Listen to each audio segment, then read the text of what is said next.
اور وہ ایسا ہے کہ اس نے زمین کو پھیلایا اور اس زمین میں پہاڑ اور نہریں پیدا کیے اور اس میں ہر قسم کے پھلوں سے دو دو قسم کے پیدا کیے.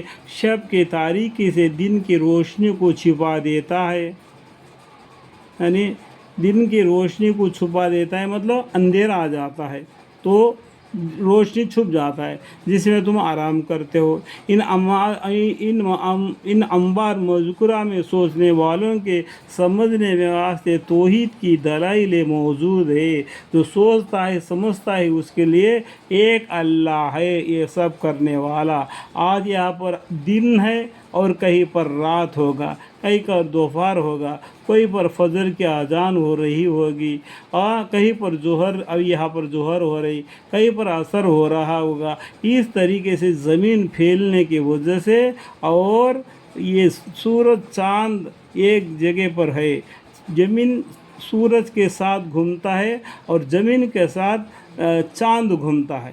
اس سے رات اور دن میں فرق پڑ جاتا ہے. ٹھیک ہے، رات دن میں آ جاتی ہے، دن رات میں ہو جاتی ہے. اس لیے دن رات گزرتے ہوئے یہ زمین کا بھی جو مقرر کیا ہے اتنا سال رہے گا، تو زمین کا بھی وقت گھٹتے جاتا ہے اور اسی طریقے سے انسان کا وقت بھی گھٹتے چلے جاتا ہے. ٹھیک ہے، ان اموار مذکورہ میں سوچنے والوں کے لیے سمجھنے کے واسطے توحید پر دلائل موجود ہے. اور زمین پاس پاس اور پھر مختلف قطع ہے اور انگوروں کے باغ ہے اور کھیتیاں ہے اور کھجوریں ہے، جن میں بعض تو ایسی ہے کہ ایک تن سے اوپر جا کر 2 تن ہو جاتے ہیں اور بعض 2 تن نہیں ہوتے. یعنی سب کو ایک ہی طرح کا پانی دیا جاتا ہے اور ہم ایک کو دوسرے پھلوں میں پوکے دیتے ہیں. ان اموار مذکورہ میں بھی سمجھداروں کے واسطے توحید کے دائرے موجود ہیں.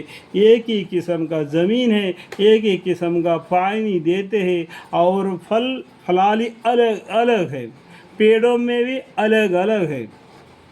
ٹھیک ہے، آپ کو سمجھ میں آتا ہوگا.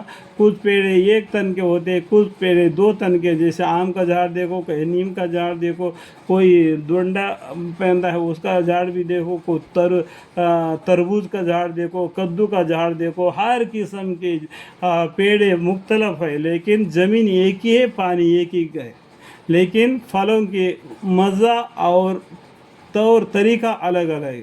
یہ دلائل موجود ہے توحید کے. یہ سب کرنے والا کون ہے؟ ایک اللہ ہے، یہ سب کچھ کرتا ہے.